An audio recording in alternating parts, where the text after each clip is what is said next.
네, 좀 쉬셨습니까?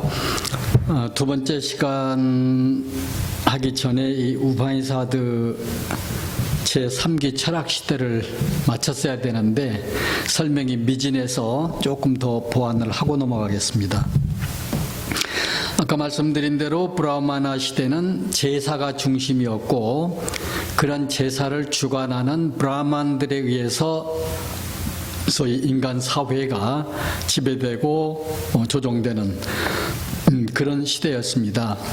그러다 보니까 제사 지상주의, 브라만 지상주의라고 하는 이런 문제 때문에 브라만 안에서 그것을 부정하는, 거부하는 그런 움직임도 나타나게 됩니다. 그런 결과가 제3기 이제 좀 철학적으로 사람들이 방향을 바꾸는 그런 시대를 만들어 내게 되는 것이죠. 자, 철학 시대는 기원전 800년에서 약 600년 정도, 한 200년 정도까지가 이제 본격적으로 이룩되기는 합니다만은 이때 그 나타나는 책들에 대해서는 우바니사드라고 하는 말을 씁니다. 우바니사드 시대라고 하는 이 말과 마찬가지로. 그래서 이 우바니사드 책을 보면은 고대 그리고 신우바니사드까지 해서 약 200여 종이 될 만큼 많은 책들이 오랜 시간에 걸쳐서 이룩이 됩니다. 기원전 200년에서 서기 한 1600년 이 무렵까지도 이 우바니사드 서적은 계속해서 추가가 되어 온 것입니다. 자, 어쨌든 이 우바니사드 시대에 있어서 중요한 그 책으로는 브라마나처럼 아주 그 사베다, 포베다의 그 부수된 문헌으로서 삼림서 하는 게 있어요. 아라냐카라고 하는. 그리고 이제 이 우바니사드라고 하는 이런 문헌들이, 일군의 문헌들이 있게 되는 겁니다. 자, 그래서 참고로 우바니사드라고 하는 이 말을 조금 분석을 해보면 뭐 근시, 근좌 이런 의미를 담긴 말도 된다고 합니다. 가깝게 모신다 이 말이거든요. 근좌 그러면은 가까이 앉는다 이런 뜻이 되겠죠. 가까이 앉는다. 그러니까 이때 그 철학에 나선 스승들이 생각을 할 때 이 세상은 브라만이 창조했다. 아까 더 원천적으로 거슬러 올라가면 미스바카르만이 일체의 그 존재를 만들어냈다. 그걸 어떻게 믿을 수 있겠느냐. 그래서 그 신들에게 경배하는, 제사 지내는, 그리고 제사 지상주의가 되는 그것이 과연 맞는 거냐. 이런 생각을 하다 보니까 부정적인 게 되고 그래서 우리는 다시 이 우주 근원에 대해서 깊이 철학을 해야 된다라고 생각한 사람들이 그것이 아니다. 지금 여기 있는 개별자들, 모든 개개인의 그 개별자들은 말하자면은 아트만이라고 그래요. 아트만, 개야, 신화. 근데 하늘에는 브라만이 있고 그리고 이 마이크도 여기 나도 이런 책상도 여러분도 다 같이 이들 존재는 아트만입니다. 그러면 하늘에 있다고 하는 그 브라만과 여기 있는 이 개별자들은 전혀 다른 존재냐? 그런 것이 아니라는 거죠. 결국은 그것은 같다. 그 같은 것을 알아야 된다. 그래야 거기에 지금 이 제사를 지내는 건 뭐 하기 위해서지요? 뭐 쉬운 용어로 말하면 행복하기 위해서 제사를 지내는 겁니다. 그걸 뭐 복을 받는다든지 몸이 안 아프다든지 뭐 다 포함될 수 있는 거겠습니다만은 결국은 인간이 궁극적인 행복과 안정을, 안심을 얻기 위해서 제사를 지내는 거예요. 근데 이 우바니사드 시대 때 철학자들이 생각해 보니까 그런 근원적인 어떤 신이 있다. 이론론적 범신론이라고 말했는데 모든 것이 다 신이다 이제 이런 뜻이 되는 거죠. 자, 그래서 그러한 브라만과 여기 있는 나가 서럽게 떨어져 있는 관계가 없는 그런 존재가 아니고 결국 브라만은 아트만이고 아트만이고 브라만이다. 결국은 범과 이 한문으로 쓸 때는 브라만을 이 범자를 씁니다. 그리고 아트만, 어떤 개별적인 나라고 하는 것, 그것은 같다라고 하는 겁니다. 브라만과 나는 같다, 하나로서 같은 것이다 라고 하는 생각, 그런 경지에 도달을 해서 해탈을 해야 거기에 진정한 행복이 있는 것이지, 소 잡고 양 잡고 이래가지고 제사 지냈는데 거기에 행복이, 제사를 잘 받은 신의 은총에 의해서 행복이 있다? 그렇게 생각할 수는 없지 않겠느냐, 이런 철학적인 깨달음을 이제 가진 사람들이에요. 자, 중요한 것은 제사를 지내서 복을 받는다든지 무슨 죄를 사함을 받는다든지 이런 것이 아니고, 인간들 스스로가 어떤 지혜를 개발해가지고 해탈한다, 모든 얽매임으로부터서 벗어난다라고 하는 철학을 생각하는 것이 대단히 중요한 변화인데, 바로 그런 우바인사드 시대가 그런 시대라는 겁니다. 자, 그런데 그러한 철학을 했던 사람들이 지금 이런 버마 이래와 같은 생각을 돌아다니면서 막 떠들고 다니면서 이렇게 지금 할 처지가 아닌 거예요. 이 사회는 브라만 지상주의입니다. 왕이라든지 무사라든지 이런 계급들까지도 오히려 그 종교인 밑에 지금 지배를 받고 있는 그런 사회 구조예요. 그런데 이런 철학을 했다고 해서, 거기에 그런 생각을 도달했다고 해서 너희들 틀렸다, 그거 아니다, 이렇게 지금 말할 수 있는 처지가 아닌 거예요. 그러다 보니까 같은 브라만 안에서 브라만을 비판하고 그것을 반대하는 그런 사람들이 있을 거 아닙니까? 보면은 저 젊은이도 그런 생각을 갖고 있다, 저 눈 밝은이도 그런 생각을 갖고 있다. 그러면 그런 생각, 선지적으로 그런 생각을 한 사람들이 자네 이리 와봐, 이리 와봐, 모여가지고 무릎을 맞대고 가깝게 앉아서, 여기 아까 근시 근좌 저기 썼죠. 무릎을 맞대고 앉듯이 가깝게 앉아서 이 세상은 브라만이 그렇게 창조하는 것이 아니다. 그리고 브라만은 그런 정해진 하나의 독단자가 아니다. 브라만과 이 세상의 모든 존재는 결국은 다 하나이기 때문에 그것이 하나다라고 하는 것을 깨달는 것이 중요하다. 그러면 깨달으려면 어떻게 해야죠? 더 열심히 제사를 지내나요? 아니죠. 전혀 아니야. 즉 그 알을 알아내는 건데, 그것이 바로 명상이고 수행인 거예요. 그런 걸 통해서 해탈에 도달해야 된다. 막 이런 이제 시대로 점차 바뀌게 되는 겁니다. 자, 그러면 지금까지 말씀드린 내용은 정통파적인 아리안 민족 이후로 그런 일련의 신화적이고 종교적이고 철학적인 흐름을 쭉 이끌어온 그런 사람들에 의한, 정통 바라문들에 의한 사상과 문화가 어떻게 변해왔는가, 이걸 그냥 주마간산식으로 지금 쭉 훑어봤습니다마는, 그것만 가지고 새로운 도도한 물결이 나기는 어려운 겁니다. 좀 더 이제 구체적인 요인이 있어야 돼요. 그 구체적인 요인으로서 이제 크게 세 번째 지적할 문제가 사회 변동입니다. 사회 변동에 따라서 새로운 사상들이 대두가 되는 거예요.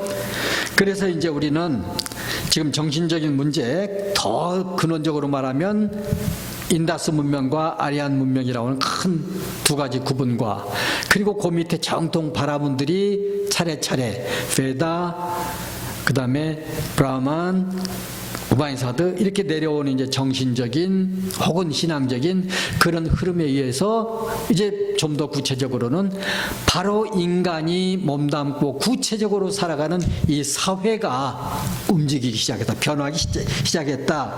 이것을 이제 보면은 그러니까 이런 사상이 나올 수밖에 없구나, 이런 생각을 해볼 수 있게 됩니다. 그래서 먼저 고대 사회의 여러 가지 변화를 본다면 뭐가 이 세상을 제일 많이 바꿀까요? 어떤 관념, 아이디어 이런 것이 세상을 바꾸기도 하지만 상당히 구체적으로는 우리가 쉽게 생각할 수 있는 겁니다. 경제입니다. 경제적인 조건이 이 세상을 금방 바꿀 수 있어요. 우리는 인간은 정신이 바꾸고 그 다음에 경제가 따라간다 이렇게 생각할 수도 있고 물론 그런 측면이 있습니다만은 그보다 더 구체적인 것은 바로 경제적인 변동입니다. 인도 사회에서는 고대에 이제 이 아리안들이 들어올 때는 목축을 했죠. 목축을 하고 살다가 점차 농경을 하지요. 그 농경을 하다가 이제 조금씩 자꾸 변동되지 않겠어요? 그런데 이제 상업이 나오죠.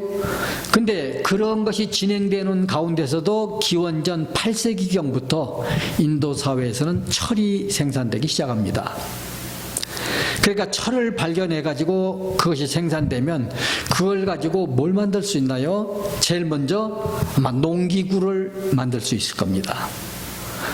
구체적인 농기구 어떤 형태라고 말씀드리기는 좀 어렵겠습니다만은 가령 무슨 괴기를 만든다, 삽을 만든다, 우리가 보기 쉬운 이런 걸 가지고 농사를 짓는다면 훨씬 더 많은, 옛날에 무슨 나무라든가 돌이라든가 이런 것 가지고 농사 짓던 시대와는 달리 훨씬 더 개량된 농기구에서 생산력을 가질 수 있습니다. 그래서 많은 농경을 더 하다 보면 그 농경의 결과는 어떻게 됩니까? 먹고 남을 정도가 됩니다. 그 남은 잉여농산물은 어떻게 되죠? 상업자본이 되는 거예요. 자, 그러니까 철의 생산에 따라서 농기구가 개발되고 농기구 개발에 따라서 농업이 증대되면서 생산량이 늘어나고 늘어난 생산량은 상업화의 그 내용이 됐다. 그러면 벌써 사회는 많이 이제 변동되기 시작하는 겁니다. 자, 그래서 이 경제적인 환경이 변화했다라고 하는 것은 이제 이 사회 변동이 돼가는 이 시대를 보면 아까 말한 이 우바니사드라고 하는 정통 바라문의 제 마지막 그 기가 약 기원전 800년에서 600년 그랬는데 600년 고무렵은 기원전 600년 고무렵은 어떤 시대예요? 부처님이 이제 탄생하시는 바로 그런 시대입니다. 그 무렵에는 벌써 그런 정신 내용을 쭉 거쳐서 이와 같은 사회 변동까지 왔다 이런 얘기예요. 그런 사회 변동까지 오다 보니까 우리 불교 경전들을 읽다 보면 특히 초기 경전에도 그렇고 많은 내용들이 나타납니다마는 우리가 흔히 쓰는 말 가운데 거사라고 하는 말이 있죠. 거사. 한문으로 그냥 거사라고 우리가 이제 얘기를 합니다마는 이 거사라고 하는 이 말들도 가파티라고 하는 이제 단어가 한문 문화권에 들어가고 거사 그러는데 원래 가장 이런 뜻이 있어요. 가장. 근데 어쨌든 가장이 생산력을 가지고 가족을 이끌어가면서 경제활동을 하는 거니까 또 경제적인 개념에서 나오는 단어로 볼 수가 있습니다. 근데 혹시 경전에서 장자라고 하는 말을 들으셨을까요? 장자? 이 장자라고 하는 말도 경전에서 자주 볼 수 있는 단어입니다. 유마거사, 경우에 따라서는 유마장자 이렇게도 나타납니다. 근데 이때 이 장자라고 하는 말은 스레스타라고 하는 이런 단어가 번역된 말인데 말하자면은 상업 자본주의 상업 그 자본을 가진 사람들 어떤 조합, 길드 같은 그런 곳의 장을 바로 장자라고 말했어요. 그러니까 우리 경전, 불교 경전에 거사장자라고 하는 단어가 언급되는 것 자체가 벌써 시대가 변하고 있었다라고 하는 하나의 흔적이 되는 겁니다. 우리 불교가 나올 그 무렵에, 부처님이 계실 그 무렵에. 자, 그래서 이러한 경제적인 환경 변화는 뭘 또 촉진을 합니까? 도시화를 가져옵니다. 사람들이 이제 장사를 하고 이렇게 하다 보니까 도시가 형성되고, 그 도시가 형성됨으로써 또 나타나는 것이 뭐가 있습니까? 절대 권력의 군주가 나타나기 시작합니다. 자, 고대 사회에서 국가는 도시국가 형태예요. 우리가 그리스라든지 로마 쪽 얘기할 때 폴리스를 얘기하죠. 도시형의 국가들. 인도도 마찬가지예요. 그러니까 나중에 이제 이러한 도시국가들이 성장되면서 점점 대국가 체제로 나가는 겁니다만은, 부처님 당시 때만 해도 인도에 16대국이 있었다라고 말할 때 그 16대국의 수도는 도시국가 형태로 이렇게 출발을 하는 겁니다. 자, 이래서 이제 소위 경제적인 여건과 함께 도시국가가 발전하면서 군주, 왕권, 소위 라자라고 얘기하는 이런 왕들이 이제 출현하기 시작하는 거예요. 자, 이런 왕들이 이제 출현했다라고 하면은 그동안 이 사회의 가장 정점에 있던 지배 세력이 누구였나요? 브라만이었죠. 제사장들. 그때는 제사 지내는 일이 가장 중요한 일이고 권위를 갖는 일이니까, 또 제사는 아무나 못 지내니까 전문가가 지내야죠. 그래서 브라만들이 전문가를 자처하면서 하늘의 브라만을 뜻을 이렇게 받들고, 그 뜻을 또 자기들이 지배하는 인간 사회에 내려서 강요할 수 있는 그런 지금 위치에 있는 거지만, 시대가 이렇게 바뀌어가지고 경제 환경이 변하고 도시가 발달되고 군주가 출현하고 이러면 이제 종교인들, 소위 말해서 브라만들은 그만큼 권위가 떨어지는 거예요. 그러니까 사람들이 아까 경제 얘기를 조금 하다 말았습니다마는, 경제가 활성화되면 사람들 사고방식 자체도 유연해져요. 훨씬 유연해요. 제가 재미있게 늘 생각하는 문제입니다만은, 지금은 그까지 가나 화제도 안 될 정도지만, 남성이고 여성이고 간에 주로 청바지 입을 때 그러대요. 찢어 입는 거. 이게 저희들 여기 연세 드신 우리 부자님들 다 동감하겠습니다만은, 그때만 해도 다 어려웠던 시절이니까 찢어진 옷을 입는다는 건 이건 참 난감한 일이죠. 창피스럽고. 그래서 어디 찢어져서 살이 보인다든지 안 되는 거죠. 열심히 꼬매가지고 잘해서 이렇게 입고 그랬어야 되고, 그게 안심이 됐던 건데, 요즘은 어떻습니까? 일부러 찢어 입어요. 찢어가지고 살 다 내놓고 이렇게 보이고. 뭐가 그렇게 만들었겠어요? 그건 경제력입니다.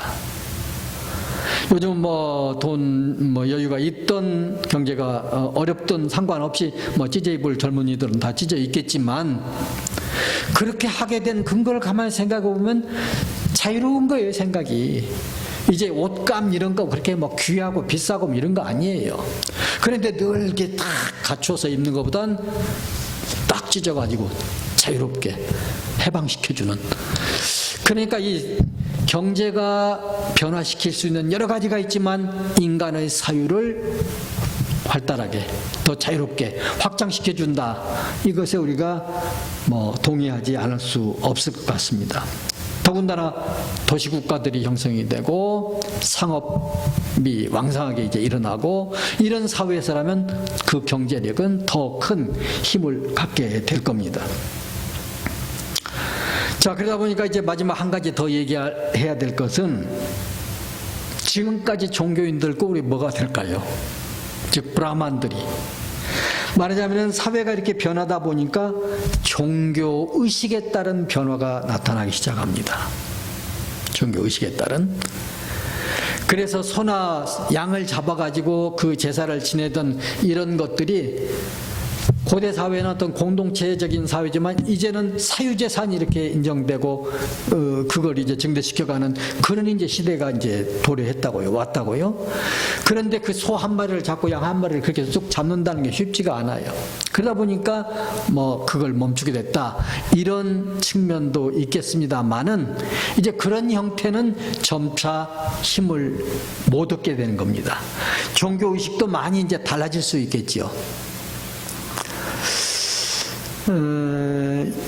요즘도 우리가 이제 제사를 아직도 잘 봉행을 하는 그런 풍습이라고 할까요? 문화적인 어떤 예습이라고 할까요? 잘 지켜지는 수가 있습니다만은 그 효 마음을 다해가지고 그야말로 막 잘 차리는 이런 거 하다가 요즘 그 제사가 또 좀 말썽을 많이 타잖아요.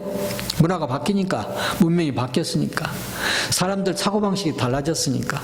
그러다 보니까 요즘은 제사도 이제 뭐 별별 형태가 다 나오지요. 그냥 상째 그냥 주문에다가 갖다 놓는가 하면은 호텔에 가서 쉬면서 뭡니까 불러다가 그냥 차려주는 것도 있고, 요즘 보면 뭐 가가례라고 해서 집집마다 또 제사도 뭐 간소하기도 해가지고 그냥 음식도 이제 예전처럼 뭐 사실 따지고 보면 뭐 지금 그게 큰 법이나 되는 것처럼 짓고 있지만 홍동, 백서 무슨 뭐 조시, 이율, 조시 뭐 이게 무슨 의미가 있습니까? 그게 왜 절대적인 기준이 되겠어요? 이제 그런 건 다 필요 없다. 그리고 요즘 또 새로운 뭐 트렌드라고 할까요? 유행이라고 할까요? 뭐 이런 것들도 나타나지 않아요? 그러니까 결국 종교인을 중심으로 하던 여러 가지 사유방식이나 생활 내용이나 관습들이 이제 달라질 수밖에 없게 됐다. 따라서 그것은 종교의 위상이 하락되고, 그럼 이제 뭐가 올라갈까요? 위로. 정치 권력입니다. 그래서 부처님 나오실 때쯤 아까 16개의 16대국이 있었다 그랬는데 그 중에서도 큰 4개 나라 같은 경우 그 대제국을, 아직 제국이라고까지는 할 수 없습니다만은 큰 나라들의 왕들이 절대권을 행사하는 그런 시대로 변하고 있다.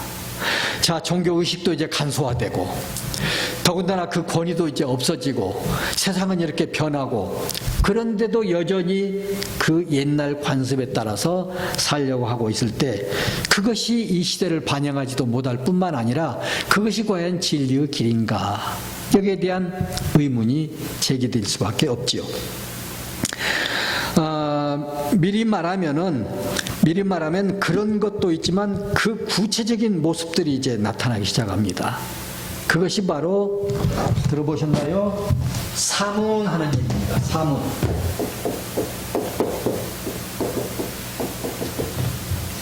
자, 사문이라고 하는 말 들어보셨습니까?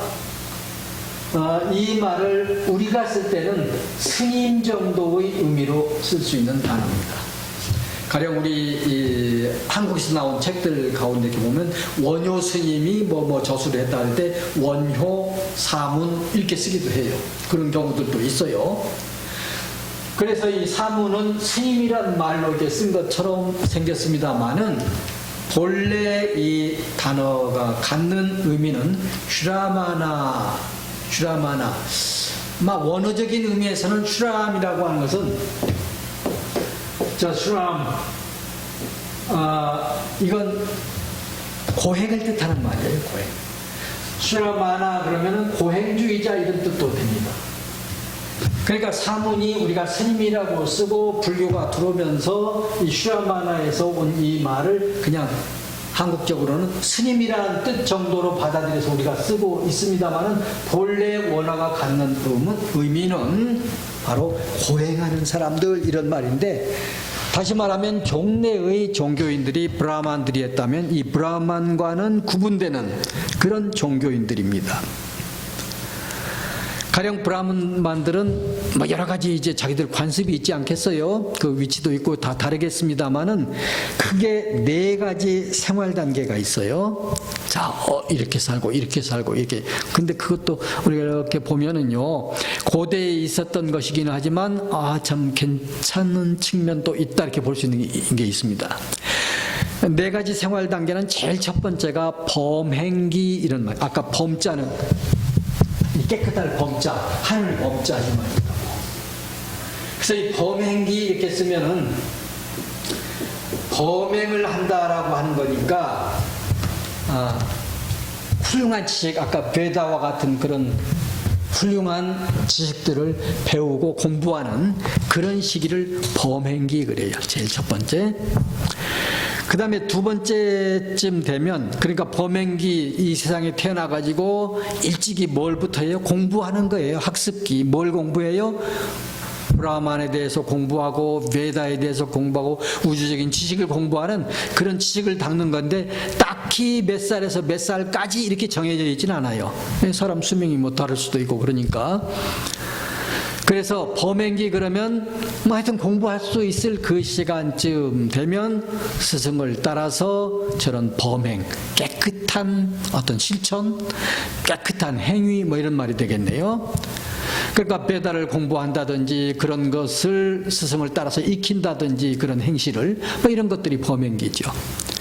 그 다음에 일정한 시기가 되면 그 시기를 가주기 그럽니다. 가주기란 말은 집에 머문다 이런 뜻인데요. 저 범행기에서 집에 머문다는 뜻은 이제 결혼도 하고, 결혼은 몇 살 때 할까요? 정확히 잘 모르겠습니다만은 그것도 뭐 빨리 하는 결혼은 뭐 10살쯤 되면 하기도 하고 그렇지 않겠어요? 우리 한국도 옛날에 보면 꼬마 신랑이 있어가지고 일찍이 결혼하고 그랬는데, 그래가지고 이제 자녀를 낳고 살림을 하고 뭐 농사를 짓든 뭐든 이제 가족의 그 재산을 불리고 잘 지켜가고, 그래서 집에 머무는 기간이라고 해서 가주기 그래요. 그리고 나서 이제 아이들을 이제 장성시켜가지고 결혼도 이제 시키고 그러지 않겠어요? 그쯤 되면 이제 이 사람은 이 세상에 와서 할 일을 다 했다. 그러니까 이제 가정을 떠날 시기가 된 거예요. 그래서 이러한 시기를 임석이 그럽니다. 임서, 숲을 임자, 깃들일 서자, 숲속에 들어가서 생활을 한다. 그러니까 자기 아이가 결혼을 해가지고 이제 뭡니까 배우자를 이제 데리고 이렇게 살고, 그리고 이제 또 아이를 낳기 위해서 노력하고, 이때쯤 되면 그 숲속으로 이제 떠나야 되는 그쯤의 사람들은 이제 성관계도 다 끊는다라고 이제 그렇게 이제 전해지고 있어요. 그런 것도 않고 그냥 숲속에 들어가서 이제 임석이 숨어서 이렇게 이제 사는 거예요. 그냥 숨는 게 아니겠죠. 거기서 여전히 일찍이 배운 그런 범행을 닦고 생각하면서 숲에서 이제 철학을 해가겠죠. 그런 시기가 지나면 맨 마지막 유행이란 말은 떠돈다 이 말이에요. 떠돈다. 죽음을 준비하는 거예요. 그러니까 이제 물병 하나 들고 지팡이 하나 갖고, 그리고 이제 발길 닿는 대로, 주로 목적은 겐지스강이 있는 여러분들 직접 가보신 분들도 계실 거고 TV에서도 자주 소개되니까 보셨겠습니다만은 베나레스 같은데 그 강가에, 간지스 강가에 보면 막 한쪽에서 시체 막 태우고 막 그러잖아요. 그러니까 순례를 가서 거기 가서 이제 그 성스러운 강물에 목욕을 하고 거기서 죽는 게 이제 목표예요. 뭐 제가 들은 바에 따르면 아무것도 소유하지 않고 무소유가 돼가지고 그냥 물병 하나 들고 이제 다니는 건데, 그래도 보면 제가 인도에 가서 그걸 조금 살펴봤어요. 유난히 그 사람들 상당수가 이 손목에다가 보니까 금부치 같은 걸 이렇게 좀 돈 나갈 법한 이런 걸 이제 이게 차고 있는 사람도 있고 목걸이 한 사람도 있고. 자, 아무것도 필요 없는 사람들이 저걸 왜 하고 다닐까 궁금해서 누구에겐가 물어봤더니 죽으면 화장을 해야 되는데 나무를 살려면 돈이 있어야 된다는 거예요. 그래서 그런 것들을 가지고 다닌다, 이런 대답을 제가 들은 적이 있습니다. 그래서 이게 좀 적은 사람은 나무를 뗄감을 많이 못 사니까 이 몸을 완전하게 화장을 못합니다. 그러니까 대충 다 태우기는 다 태우는데 다리 한쪽이 덜 탔다. 그래도 그냥 그만큼밖에 안 되니까 강물 속에 집어 넣어버립니다. 그러면 그 물이 또 성수라고 거기 가서 목욕하는 사람, 막 머리 감는 사람, 그 양치하는 사람, 막 들었다 나왔다 하는 사람, 그렇잖아요. 참 보고 있으면 참 많은 생각들을 하게 되는데, 자, 어쨌든 이 네 주기가 고대 때 브라만들이 생활하던 생활 사주기라고 하는 점에서 이 시사하는 바가 상당히 많습니다. 현대 사회의 늙음의 문제들, 장수하니까 늙음은 좋은 거다라고 말할 수도 있고, 복된 일이다. 근데 거기에 이제 복될 수 있도록 육체든 정신이든 사회 생활 여건이든 다 수반이 되면 좋은데 그렇지 못한 경우가 있잖아요. 늙으면 고독해지고, 고독이 나쁜 건 아닙니다만은 그 고독을 못 견딜 때가 이제 문제들이 생기죠. 고독해지고 몸도 아프고. 저는 그런 걸 이리저리 생각하고 노인 문제 생각하다가 어떤 면에서는 이 브라만들의 사주기 가운데 임석이 내지는 유행기, 이걸 잘 새로운 모델로 우리가 확립을 하고 활용해 보는 것도 괜찮겠다. 저는 그런 생각을 해봅니다. 진짜 너무 사적인 그 에피소드입니다만은 바로 어제 저녁에 저희 집 아래고 사는 아주 노 부부가 있는데 그 노 부부가 대판 싸우는 걸 봤어요. 목소리가 하도 커가지고 이상해서 보니까 할머니 할아버지 두 분이 싸우는데 이제 뭐 더 싸워도 나올 것도 없고 안 나올 것도 없을 정도면 그냥 참고 살았으면 좋겠는데 그게 부글부글 하니까 못 참고 그런 것 같아요. 하도 걱정이 되기도 하고 그래서 나중에 이렇게 조금 한참 지난 다음에 나갔더니 그 본래 할머니만 혼자 거처하고 또 이쪽에 할아버지 거처는 따로따로인데 할머니 방은 문이 탁 닫히고 창문까지 닫고 어디로 가고 없더라고요. 가시고 없는 것 같아요. 아마 영감님 놔두고 할아버지 놔두고 혼자 딸네 집에 갔더니 어디 간 것 같아요. 그렇게 사느니 임석이 가서 유유자적하게 살면 좋지 않을까요? 그런 다음에 주유천하하면서 이건 너무 근거 없는 낭만 같습니다만은 그 노인 문제 여러 가지 고독하고 외롭고 그냥 문제점들을 생각하다 보니까 이런 것들을 새롭게 확립하는 방법도 좋겠다, 이런 생각까지 제가 해보게 된 겁니다.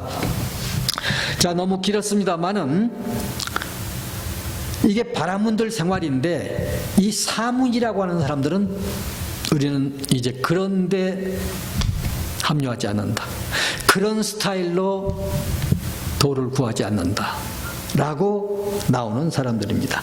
아까 브라만 안에서 브라만을 반대하면서 비난하면서 나오는 것이 우바니사드 철학자들이었다면 이제는 그런 우바니사드 철학자를 포함한 정통파까지도 지금 시대가 어느 시대인데 그거 가지고 우리가 진리의 길을 찾아가느냐, 거기서 행복을 찾을 수 있겠느냐, 우리 그런 거 하지 않겠다 라고 나온 사람들이 바로 이 사문들이다 라고 하는 겁니다. 그래서 이 사문이라고 하면은 아까 유행자, 고행자 혹은 비구, 우리가 스님이라고 한다고 그랬죠. 그런 비구 이런 거지만 한마디로 말해서 그 시대 혁신적인 사상가들을 총체적으로 부를 때 사문, 슈라마나 이렇게 불렀어요. 그 시대로 봐서는 혁신적인 사상가들입니다. 그러면 그들은 어떤 사고방식, 어떤 사상을 주장을 했을까요? 이게 대단히 재밌습니다. 과거 수천 년 동안 내려오면서 인간이 가져왔던 지혜에 대해서 또 그 훌륭한 성찰에 대해서 이 사문들의 눈으로 볼 때는 아니다라고 하는 겁니다.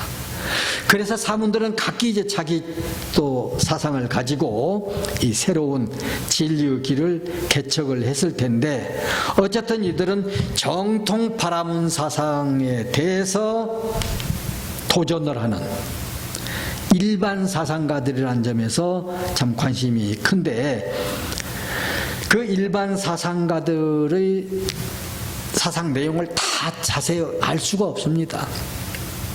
알 수가 없는데, 오늘날 자이나교라고 하는 종교가 불교와 비슷한 시기에 인도에서 나온 종교가 지금도 상당수가 믿는 신자가 있는 그런 종교로서 유지가 됩니다. 여기다가 우리 불교는 인도 밖에서 오히려 이제 커져가지고 세계적인 종교가 이렇게 돼 있습니다만은, 그런 자이나교나 우리 불교의 초기 경전에 이 사문들에 관한 편린들이 조금씩 나타나 보여요. 그런데 그것이 이제 굉장히 많습니다. 무슨 62견, 360년 논쟁, 14무기 뭐 등등등등 숫자가 있어가지고 그 다 사문들이 막 주장하고 그런 것들이에요.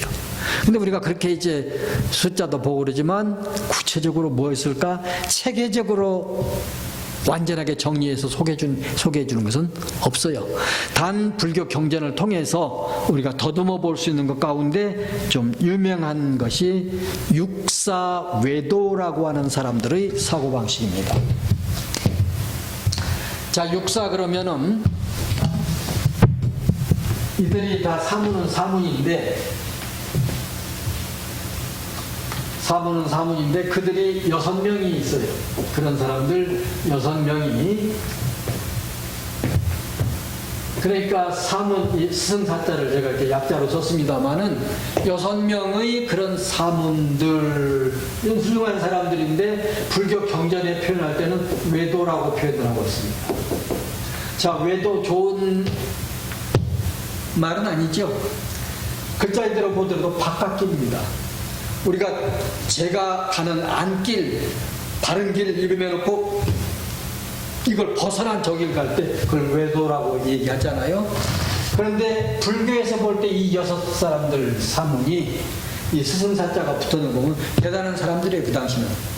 그런데 불교에서 볼 때는 진리에 진리를 더불어 얘기할 만한 것이 못되는 외도들이다, 이런 의미에서 육사외도 그랬는데, 육사외도를 중심으로 그들이 갖고 있었던 생각을 이제 그 편린들을 살펴볼 수가 있습니다.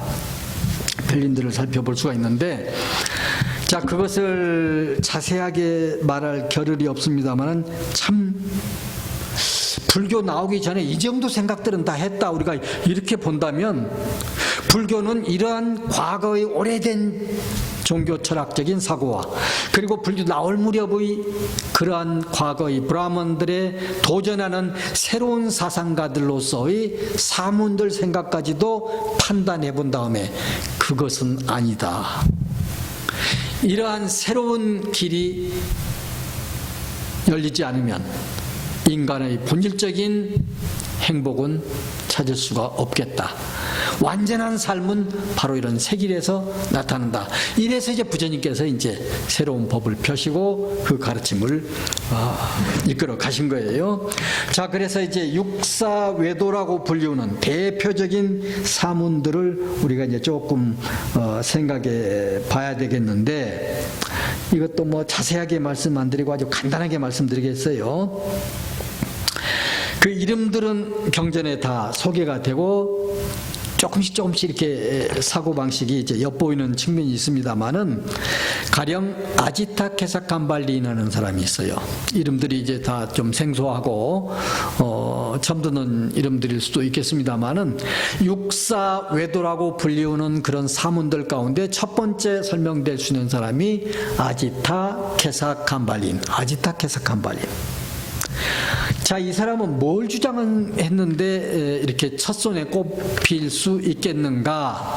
자, 이 사람의 주장은 4가지입니다. 우리가 보통 4대 이렇게 말합니다. 우리 육신은 뭘 가지고 구성이 됐다고 하지요? 보통? 이 육체를 구성하는 요소, 물질적인 요소입니다. 그걸 4가지 대하는 것이 어떤 그 요소 뭐 이런 건데, 그 4가지 요소들이에요. 네 가지. 그래서 이 4대는 뭐죠? 지, 수, 화, 풍 이러죠. 흙과 물과 불과 바람 이런 표현인데, 자, 우리 육체는 네 가지 요소로서 구성이 되어 있다. 흙이라고 하는 거, 죽으면 이런 거 다 썩어가고 흙으로 돌아가지 않겠어요? 물이라고 하는 거, 우리 육체의 70%가 다 수분이라고 그럽니다. 그 다음에 화는 바로 우리 몸이 가지고 있는 어떤 온기 같은 이런 거예요. 풍, 기거 동작할 수 있는 이런 것들이 풍, 바람, 움직임 이런 거죠. 그러니까 지금까지 주장할 때 우주는 브라만이 창조를 했다라고 하는 브라만의 그 설에서부터 시작해 가지고, 그러니까 그들을 최고신으로 받들고 제사를 받들어야 된다. 브라만 시대를 거쳐서 누가 그걸 믿겠느냐? 바로 브라만과 우리 모든 것들은 하나다. 이런 철학을 소위 통해서 우리가 해탈을 해야 된다. 그러기 위해서는 제사 지낼 게 아니고 열심히 정신을 수행을 해야 된다. 이런 세상, 이런 사고방식을 지나서 지금 이들에 오게 되면은, 이 사문들의 새로운 시대에 사문들에게 되면, 브라만 봤어? 브라만이 세상을 창조하는 거 봤냐고 이렇게 따지는 거예요. 그러면 뭐다? 그건 본래 그들이 만들고 그런 게 아니고 이 우주 안에 충만한, 말하자면 네 가지 요소들이 있는 거다.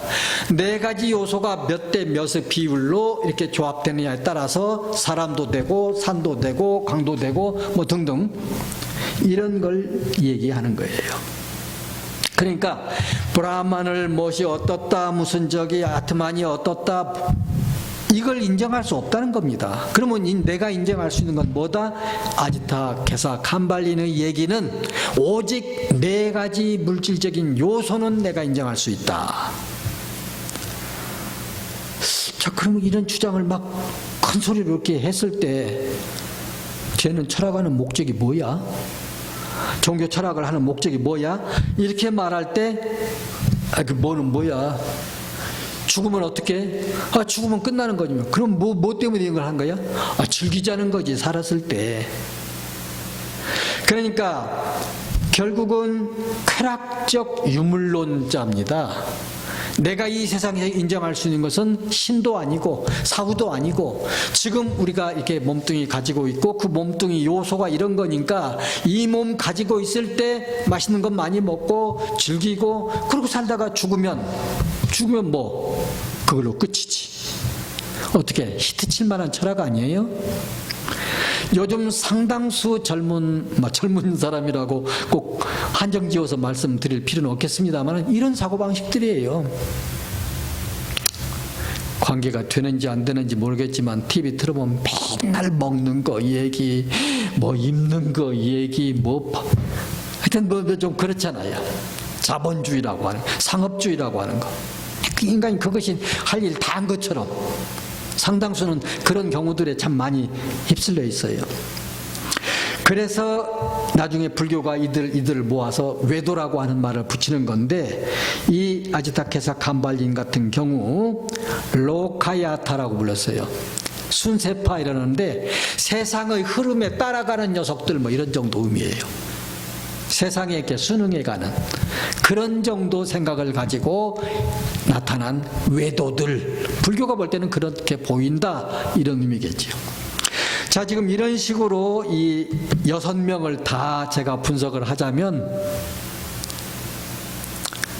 상당히 많은 시간을 제가 할애를 해야 끝날 겁니다. 그래서 지금 그거 다 해봐야 뭐 귀에도 좀 들어오지 않을 거고, 이 기회가 있으면 제가 다음 이런 그 관계되는 부분에서 조금씩 설명드리기로 하고, 육사 외도 가운데 한 사람 아지타케사 캄발린은 몇 가지 요소? 4가지 요소를 얘기했는데 나중에 가면은 이것이 7대 요소, 12대 요소 뭐 이런 식으로 자꾸 늘어나요.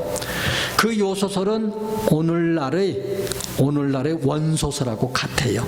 오늘날 원자, 원소 이렇게 말할 때 100 몇 개, 이렇게 110 몇 개 되지요. 구분하는 기준만 다르지 옛날도 똑같아요. 나중에 이제 4대 요소가 이제 7대 요소 들어가고 7대 요소가 12대 요소 들어가고 그래서 인간은 이렇다. 그러니까 우리는 이렇게 한다. 나중에는 재밌는 거 있습니다. 걱정하지 말라 사는 거. 왜? 고민되고 걱정하는 것도 요소야. 그러니까 요즘 살 빼려고 애쓰잖아요. 살찌는 거 그건 득그래요. 살 빠진 거 실그래요.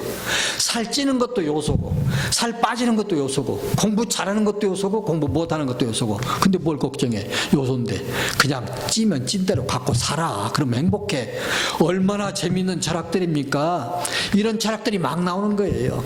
근데 육사문들이 외도라고 해서 그렇게 허접하지 않아요. 이래서 되겠느냐? 그러니까 우리가 해탈을 해야 된다. 그러려면은 우리 업물질, 업이라고 하는 물질처럼 쌓인 건데 그걸 없애야 된다. 이렇게 해서 이제 수행하는 건데 그 대표적인 것이 현재 인도에 남아있는 자이나교 같은 그런 내용들이에요. 자, 그런데 어쨌든 불교에서 볼 때는 그것은 아니다. 이건 다 외도다. 그러니까 불교는 새롭게 나타날 수밖에 없어요. 종합해서 말합니다. 지금까지 브라만들의 그런 그 사고방식은, 브라만들의 사상은 전변설입니다. 전변설, 움직이고 변했다 이 말인데 뭐가요? 근원적인 어떤 이론론적 범신론 그랬는데 근원적인 브라만이 의지를 가지고 움직여서 여러 가지 그 변화를 나타냅니다. 그래서 우바니사드 철학쯤 되면은 어떻게 행복해요? 그 브라만이 곧 나다. 개별적인 나와 브라만과는 다르지 않다를 깨달는 수정, 정을 닦는 거예요. 정신 수행을 하는 거예요. 그런 철학 구조라면 지금 이 사문들은 뭐예요? 그 철학을 브리나마바다, 그 다음에 아람바바다. 이 아람바바다는 축적했다 이 말이에요. 뭐가? 물질적인 요소들이 축적된 것 아니냐 해서 적취설 그럽니다. 우리가 적금 든다 할 때 적자에다가 모은다 주자. 그럼 그 적취설에서는 어떻게 해야 이제 행복해질까요? 고행을 해야 된다. 그래서 그 업물질이 제 마음대로 날뛰지 못하게 딱 그것을 억압해가지고, 억압하려면 어떻게 해요? 몸을 괴롭혀줘야 돼요. 자이나교에서 그럽니다. 지금 자이나교에서.